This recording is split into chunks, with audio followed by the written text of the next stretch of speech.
En este video hablaremos sobre el módulo de un complejo y el conjugado de un complejo.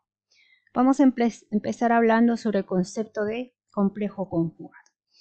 Si nosotros tomamos un complejo Z igual a A más I veces B, esta información que me dan del complejo yo la interpreto o debemos interpretar con que el Z tiene la componente en el eje real igual a A y su componente en el eje imaginario es B. Bien, si nosotros nos damos cuenta, este número complejo que está representado como un vector se refleja con respecto al eje real de esta forma.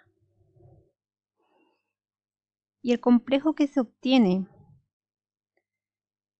tendrá componentes en la parte real el mismo A y en la parte imaginaria menos B. Es decir, el nuevo complejo reflejado respecto al eje real es de la forma A menos I veces B. A este complejo se lo conoce como el conjugado de Z y se denota Z con una barra arriba. Veamos algunos ejemplos. Por ejemplo, si el complejo Z es 1 más I, el conjugado de Z será la parte real no cambia y la parte imaginaria cambia de signo, es decir, tendré Z barra o Z conjugado igual a 1 menos I. Si el complejo que me dan es igual a menos I, esto significa que la parte real de este complejo es 0 y la parte imaginaria es igual a menos 1.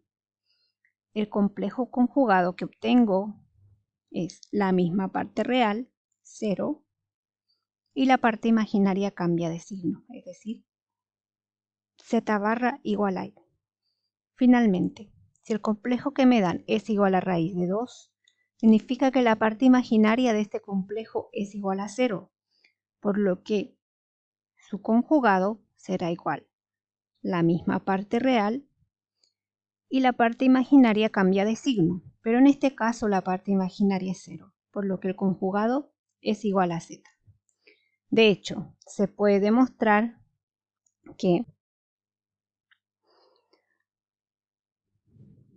Z es igual a su conjugado si y solamente si Z es un número real. Esta es una propiedad que se demuestra y que es útil a la hora de analizar los números complejos. Ahora hablaremos sobre el módulo de un complejo. Si nosotros tomamos el plano complejo y fijamos un complejo Z,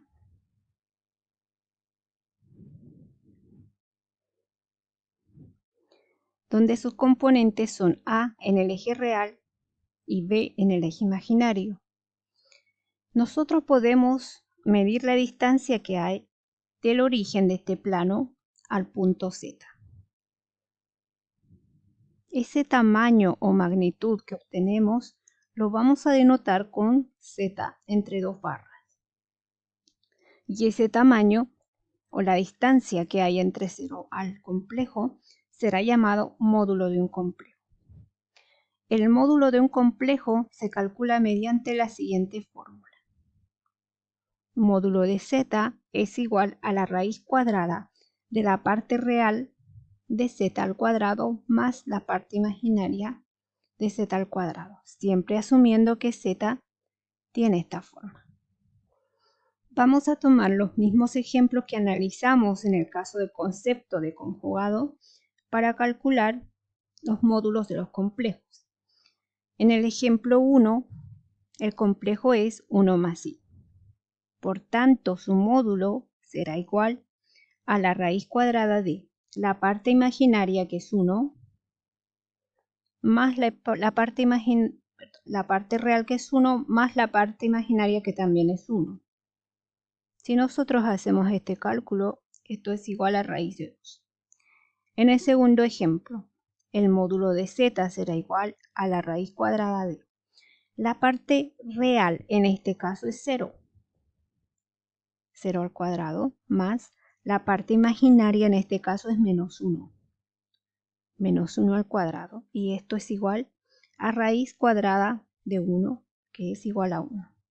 Finalmente, en el tercer ejemplo, el módulo de z será igual a la raíz cuadrada de la parte real al cuadrado, es decir, raíz de 2 al cuadrado, más la parte imaginaria al cuadrado, que es 0.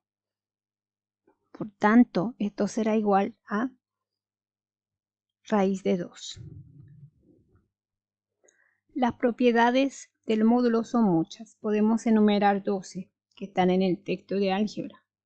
La primera dice que el módulo de z al cuadrado es igual a z por el conjugado de z. Esto se puede demostrar fácilmente si nosotros calculamos el complejo z por su conjugado. Tenemos una especie de suma por diferencia que, simplificando, nos dará justamente al cuadrado más b al cuadrado, lo que es igual a el módulo de z al cuadrado, porque no obtiene la raíz. También es claro demostrar esta otra propiedad, la propiedad 2. Podemos ir revisando cada una de las propiedades y vamos a destacar la número 7. Todas son importantes, pero vamos a destacar la 7, que nos ayudará a definir el cociente de dos complejos. La propiedad 7 establece que si z es un complejo no nulo, entonces su inversa se puede obtener z a la menos 1 por z conjugado entre el módulo de z al cuadrado. El módulo de z al cuadrado, como lo vemos aquí, es un número real, no negativo, positivo, considerando que el complejo no es nulo. Por tanto, si nosotros analizamos el cociente de dos números complejos, z1 y z2, podemos entender este cociente como z1 por z2 a la menos 1. Para esta inversa de z ya tenemos una fórmula en términos del módulo y el conjugado, es decir, esto será igual a z1 por el conjugado de z2 entre el módulo al cuadrado de z2. Y así obtenemos una fórmula para calcular el cociente entre dos números complejos.